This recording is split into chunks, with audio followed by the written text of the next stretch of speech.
안녕하세요. 건물 없는 교회 어울림교회 임목사입니다. 오늘도 고린도 후서 특강을 이어나가도록 하겠습니다. The Fight for Liberty라는 자유를 위한 싸움이라는 제목으로 하나님 말씀을 한번 보려고 합니다. 부제목은 죄를 범하는 자마다 죄의 종이라 라는 제목으로 하나님 말씀을 전할 때 예수님을 만나고 성령님을 체험하는 그런 시간이 되기를 간절히 기도드립니다.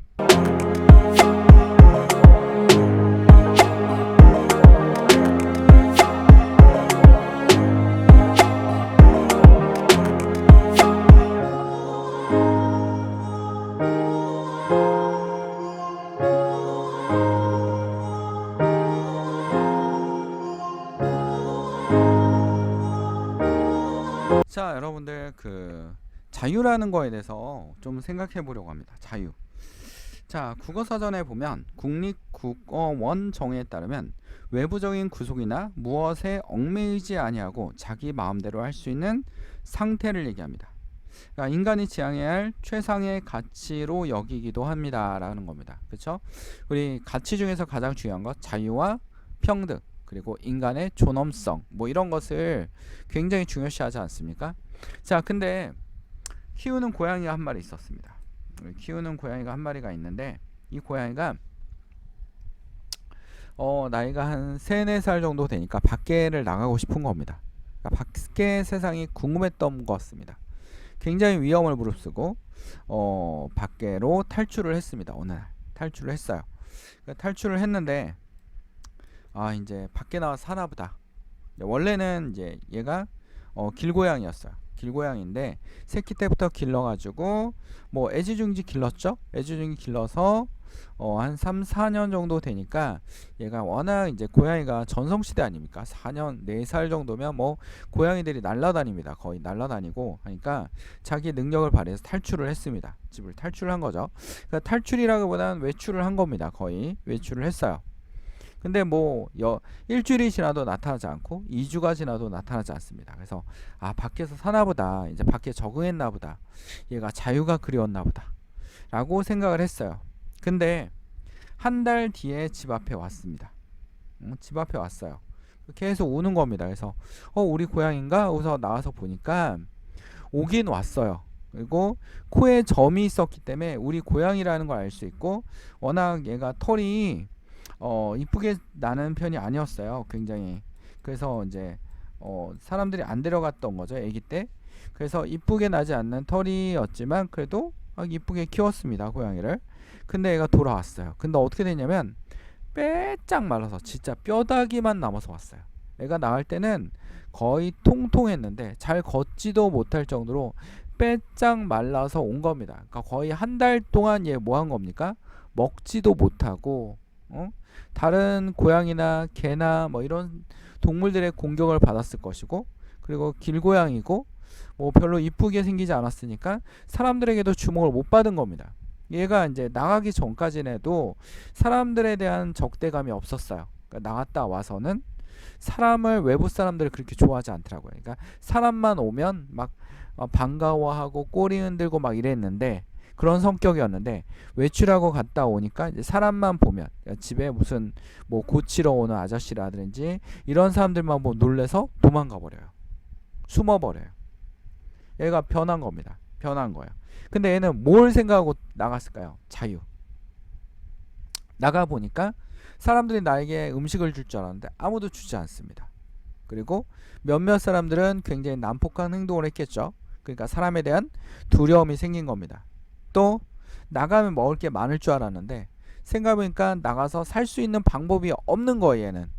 그러니까 거의 집에서만 키웠기 때문에 길고양이들은 이렇게 재활용 센터나 음식물 쓰레기들을 막 뒤져서 먹잖아요. 그러면서 살아가는 방법을 막 터득했지만 여러분들 다 알겠지만 길고양이도 생명이 어떻습니까? 한 2년밖에 가지 않는답니다. 2년 정도 살면 거의 죽는다고 하더라고요. 평균 수명이. 근데 집에 있는 고양이들은 거의 10년에서 15년 이 정도까지 삽니다. 근데 얘가 갔다 와서 절대로 나가지 않습니다. 나가면 힘들다라는 걸 안 거죠. 그러니까 고양이에게 진정한 자유는 무엇입니까? 사람과 같이 사는 거. 집사와 같이 사는 거, 자기를 길러주던 사람들과 사는 거, 자기를 아껴주는 사람들에게 굉장히 자기가 필요한 존재구나라는 것을 자기에게는 필요한 존재라는 것을 분명히 알게 됐을 것입니다. 자, 학자들은 얘기합니다. 이 소득이 우리의 자유를 어느 정도 할 수 있다. 그러니까 최소 먹고는 살아야 되지 않습니까? 그러니까 소득이 있어야 되는데 먹고 사는 것도 너무 힘들어요. 그럼 어떻게 해요? 진정한 자유가 없다라고 얘기하는 사회학자도 있습니다. 먹고 살기도 힘들어 죽겠는데 무슨 자유가 있느냐? 그러니까 뭐에 끌려가는 겁니까? 여러분 잘 보세요. 사회생활 하다 보면 내가 의도하지 않은 거에 대해서 어떡합니까? 아, 맞습니다. 그 옳다라고 얘기하는 거죠. 예를 들면 이런 거죠. 만약에 사장님과 축구를 해요. 그럼 축구를 하러 나갑니다. 그럼 어떡합니까? 사장님 공 뺏을 수 있어 없어요? 없죠. 사장님이 공을 뺏으러 왔어요. 그러면 안 뺏기려고 노력해야 됩니까? 뺏기려고 노력해야 됩니까? 뺏기려고 노력하는 것이 오히려 사회생활을 할 줄 안다라고 얘기할 정도입니다. 그러면 자기가 원하지도 않는데 해야 될 일이 있다라는 겁니다. 분명히 자기가 원하지도 않는데 해야 될 일이 있죠. 왜 그래요? 먹고 사는 문제 때문에. 그럼 나는 어디에 얽매여 있는 겁니까? 먹고 사는 문제에 얽매여 있는 겁니다. 그러면 진정한 자유가 있는 겁니까? 없는 겁니다. 라고 사회학자들은 얘기합니다. 자, 그러면 돈이 정말 많으면 자유롭냐? 그렇지도 않습니다. 돈이 많은지 자유로운지 사회학자들이 정말 많이 연구했어요. 프랑스의, 자, 여기 뭐라고 되어 있냐? 프랑스의 파리 경제대학의 앤드르 클라크 박사 연구팀이 오랫동안 조사를 했겠죠. 뭐 설문조사도 하고 관찰법도 사용하고 막 여러 가지 조사를 할 겁니다. 유럽인들의 소득의 비교 의식과 삶의 만족도, 그러니까 소득 비교와 소득이 높을수록 뭐 삶의 만족도가 높느냐. 그러니까 자, 여기 한번 볼까요? 소득이 높아요. 그렇죠? 근데 삶의 만족도가 같이 높으냐 비례하냐 뭐 이런 것들을 조사하는 겁니다. 그러니까 소득이 높을수록, 자, 이게 독립변수가 되겠죠. 독립변수. 그러면 나머지 이건 뭡니까? 이거에 대한 뭡니까? 변수가 되겠죠. 그렇죠? 종속변수라고 하거든요. 그래서 종속변수가 될 겁니다. 만족도를 조사한 논문에 밝혀졌습니다. 뭐 이런 논문은 굉장히 많아요. 조사 결과 유럽인들의 소득 비교를 중요하게 여기고 있는데, 유럽인들은 뭘 중요시해요? 소득 비교를 중요시해요. 전제 조건이 있죠. 소득, 남들이 사는 만큼, 우리나라 사람도 이거 되게 심하지 않습니까? 남들이 사는 만큼 뭔가 해야 돼. 그러니까 옆집에서, 그쵸, 벤츠나 BMW 사면 나도 BMW나 벤츠를 사야 돼. 옆에 있는 옆집 아줌마가 구찌 구찌 뭐 이런 거 있잖아요. 명품백을 들고 다니면 나도 명품백을 들고 다녀야 돼. 프라다 막 이런 거 들고 다녀야 돼. 그치? 비교를 중요시하게 여기고 있는데, 이게 뭔 불행의 시작인 거죠. 불행의 시작입니다. 남과 비교하는 거. 남들은 이런데 내가 이렇게 살아야 되나 하는 거. 이게 불행의 시작입니다. 이게 불행하는 거죠. 마귀가 뭐 하는 겁니까?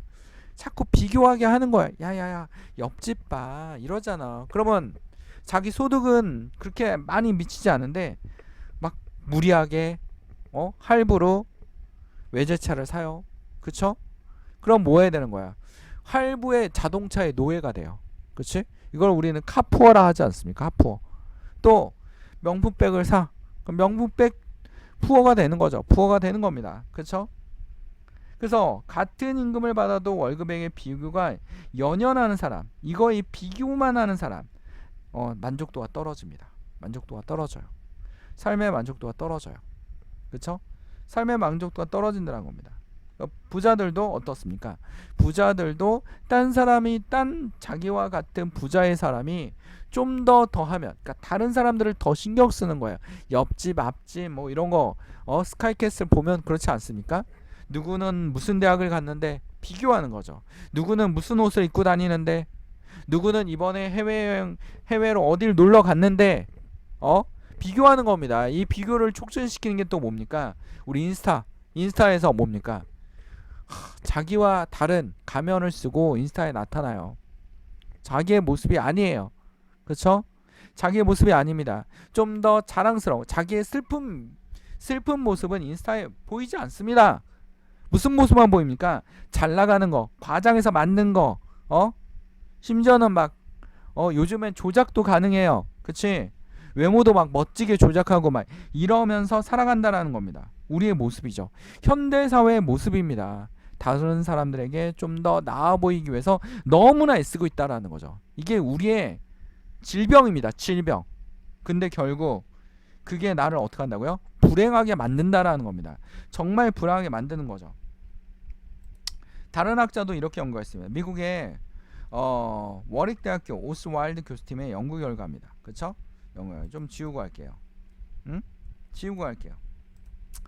미국 각 주의 삶의 만족도에 자살의 관계를 비교해 보니 유타주의 삶의 만족도가 1위이지만 자살률은 비교적 9위입니다. 하지만 뉴욕주는 삶의 만족도가 45위인데 최하위권입니다. 자살률은 미국이 주 가운데서 가장 낮습니다. 뭐냐면 자, 여기서 나온 그래프는 뭡니까? 삶의 만족도가 높아질수록 자살률이 높다? 어느 정도 조금 그게 나타난다라는 겁니다. 나타난다라는 거죠. 그렇죠? 삶의 만족도가 뉴욕주는 여러분 너무나 비싸죠. 땅값, 집값 너무나 비싸니까 막 허우적거리면서 살고 있어요. 세계에서 가장 비싼 물가를 자랑하는 주 아닙니까? 그렇죠? 한국도 지금 물가 상승률이 장난 아니지 않습니까? 그러니까 이렇게 삶의 만족도가 높은데도 불구하고 사람들이 자살을 합니다. 뭡니까? 여러분 부자가 자살하기도 해요. 그렇죠? 훨씬 더 많이 자살하는 경우도 많습니다. 그렇죠? 몇몇 연구에서 부자들이 왜 자살할까라는 겁니다. 다른 사람과 비교하고 높은 산에 더 이상 오를 수가 없고 우울증에 빠지고 또 마약에 빠지고 의존하는 거죠. 뭔가 내가 의존할 곳이 없습니다. 의존할 것이 없으니까 여기저기 막 약물을 찾아다니고 죄악을 찾아다니고 하면서 막 찾아다니는 겁니다. 결국 마귀의 노예가 되는 거죠. 이게 현대사의 문제점이죠.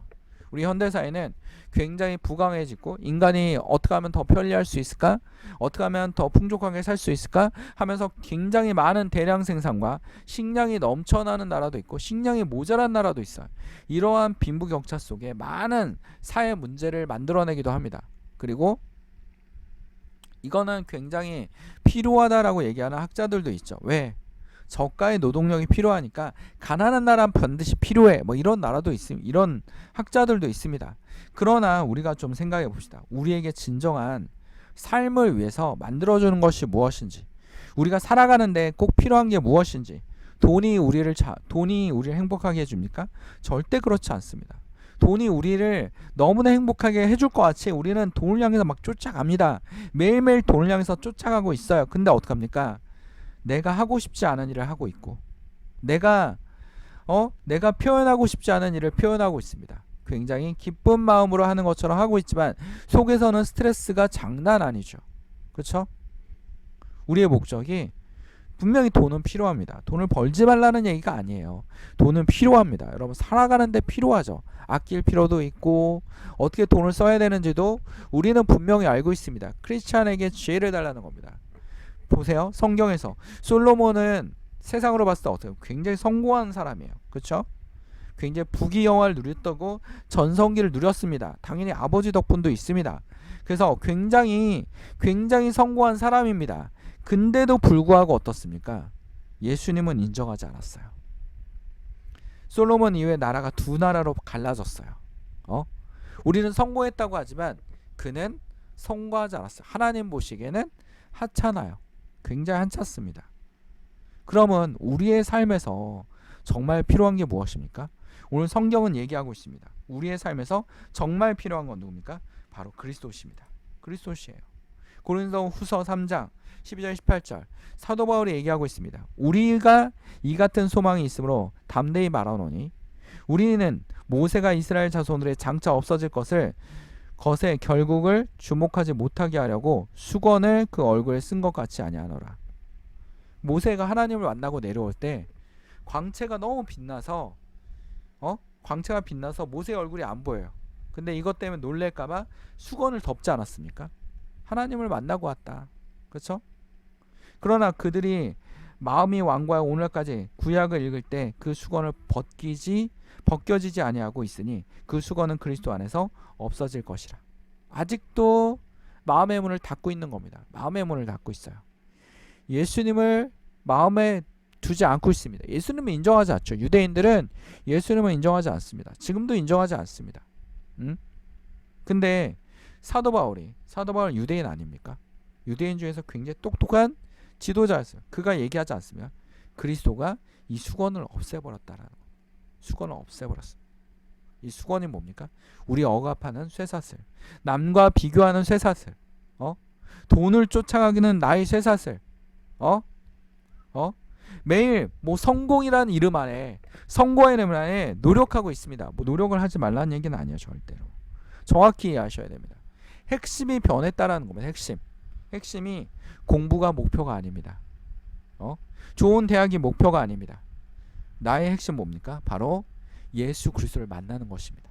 나의 마음에 병들어 있고 뭔가 의존할 게 없으니까 약물에 의존하고, 아니면 뭐에 다른 것에 막 의존하고 빠져 있고, 막 인스타에 빠져 있고, 막 유튜브에 빠져 있고, 막 이상한 유튜브에 그 뭐 유튜버들 중에서 이상한 애들 있지 않습니까? 막 가짜 뉴스를 만들어내고 생성해내는데 거기에 빠져 있어요. 빠져 있습니다. 아니면 가짜 이념과 전쟁을 하기 위해서 만들어내는 막 뉴스, 이런 뉴스도 좀 덜 보는 게 좋다고 생각합니다. 저는 요즘에 뉴스가 굉장히 객관적이지 않습니다. 주관적이고 좀 더 과장하게 만들어내고, 옛날부터 그러긴 했어요. 뭐 신문 기자들이 자기네 신문 안 보는 거랑 똑같습니다. 왜? 50%는 뻥이니까, 과장법이니까. 자기네 신문 안 보고 다른 신문 보고 이런 게 많습니다. 왜? 자기 신문은 자기네가 과장해서 만들어냈으니까요. 그러니까 과장해서 소설을 쓰는 경우도 굉장히 많잖아요. 굉장히 많습니다. 그러니까 신문에서도 50%는 가짜다. 이러니까 뉴스도 좀 끊고 어딜 바라보는 겁니다. 하나님을 바라보는 겁니다. 다른 데 시선을 좀 돌아볼 필요가 있습니다. 너무나 달려와서 지쳤습니다. 그러면 한 번씩 먼 산을 바라보고 자연을 바라보고, 그럼 우리가 보지 못한 걸 보지 않겠습니까? 여러분, 산 위에 올라가면 뭘 보입니까? 전혀 도시에서 못 봤던 자연을 보지 않습니까? 산에 가면 뭡니까? 도시에서 보지 못하는 야생 다람쥐를 보기도 하지 않습니까? 너무나 신기할 정도로. 우리나라가 여러분 고라니가 세계에서 제일 많아요. 다른 나라 고라니가 멸종됐어요. 근데 산에 가면 고라니를 가끔 볼 수 있습니다. 멧돼지는 보기 힘들어요. 근데 고라니는 볼 수 있어요. 다람쥐는 정말 흔하게 보죠. 그런 것처럼 여러분 뭡니까? 다른 거 봤을 때 내가 마음이 평화가 찾아올 수 있습니다. 하나님을 바라보고, 하나님을 우리가 뭐에 노예된 겁니까? 현대사회는 돈, 가짜뉴스, 사이비 종교 막 번창하지 않습니까?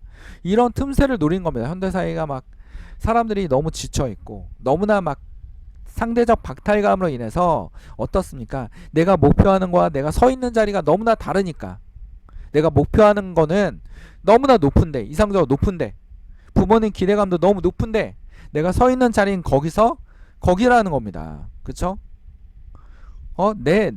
내가 노력으로는 한계가 있는 것 같기도 하고, 이렇게 서 있는 내 자신에게 하나님께서 말씀하십니다. 두 손을 잡고 나를 따라오라고. 우리 요한복음 한번 볼까요? 예수께서 대답하시되 진실로 진실로 너에게 이르노니, 정말로 너에게 말한다. 굉장히 예수님 강조하지 않습니까? 강조하고 또 강조해요. 학원사님들이 강조하는 거 뭡니까? 시험 문제 꼭 나오는 거. 이거 너무너무 중요해. 그렇죠? 설교에서도 강조하고 강조하는 겁니다. 이르노니 죄를 범하는 자마다 죄의 종이라. 그렇죠? 여러분들이 죄 속에 있습니까? 아직도 죄를 따라갑니까? 죄를 숭배합니까? 그러면 죄의 종이 되는 겁니다. 자유롭지 못합니다. 종은 영원히 집에 거하지 못하되 아들은 영원히 거하나니. 예수님을 닮으면 그 집에 거할 수 있다는 겁니다. 주인이 될 수 있다는 거죠. 여러분의 인생의 주인이 될 수 있다는 겁니다. 그러므로 아들은 너에게 자유롭게 하면 너희가 참으로 자유로워지라. 아들은 누굽니까? 예수 그리스도는 너희를 자유롭게 하면 너희가 참으로 자유로우리라. 예수님께서 자유롭게 만들 수 있다라는 겁니다. 진정으로 자유롭게 할 수 있다는 거예요. 예수 그리스도를 만나면 진정한 자유를 얻을 수 있어요. 삶의 지침, 고뇌, 그동안 쫓아왔던 돈이라면 돈, 아니면 명예라면 명, 권력이라면 권력, 그것만 잡기 위해서 막 수단과 방법을 가리지 않았던 나의 모습을 돌아보면서 어떻게 할 수 있습니까? 진정한 자유를 찾을 수 있다는 겁니다. 누굴 만나야 됩니까? 예수님을 만나면 됩니다. 예수님을 만나면 여러분에게 진정한 자유가 찾아옵니다. 삶의 평화가 찾아옵니다. 예수님이 여러분 마음에 진정한 평화를 갖다 줄 것입니다. 진정한 생명수가 될 것입니다. 삶의 지침과 어둠과 분노와 좌절을 모두 다 내려놓고 예수 그리스도를 만난다면, 예수 그리스도를 직접 여러분이 만난다면, 진정으로 만난다면 여러분 삶에 진정한 평화가 찾아올 것입니다. 지금 내 삶의 만족도가 높아질 것입니다. 우리에게 진정한 행복은 무엇입니까? 예수를 만나면, 그렇죠? 독립변수죠. 삶이 만족도가 높아집니다. 라는 겁니다. 이 말을 꼭 기억합시다. 아들이 너희를 자유롭게 하면 너희가 참으로 자유로우리라 라고 말씀하고 계십니다. 진정한 자유는 예수 그리스도를 만나는 것입니다. 다 같이 기도하겠습니다. 사랑하는 충만하신 아버지, 오늘 주의 말씀을 통하여 예수 그리스도를 만나고 예수를 체험하는 주의 성도들이 되게 하여 주시옵소서. 우리 삶이 변화되며 예수님을 만나고 죄악을 내려놓는, 어둠을 내려놓는, 악한 영들을 내려놓는, 나의 욕심을 내려놓는 주의 성도가 되게 하여 주시옵소서. 어둠의 영을 쫓아가고 있습니까? 악한 영이 떠나가게 하시고, 육체로 병든 사람이 있습니까? 치료하여 주시옵소서. 주님이 여러분의 손을 잡아주실 것입니다. 여러분의 마음을 잡아주실 것입니다. 여러분의 심령의 위로가 될 것입니다. 그게 바로 예수 그리스도입니다. 우리를 사랑하시는 예수 그리스도 이름으로 기도드립니다. 아멘. 하나님께 영광의 박수를 올립니다. 건물 없는 교회, 어울림 교회 말씀 창고였습니다.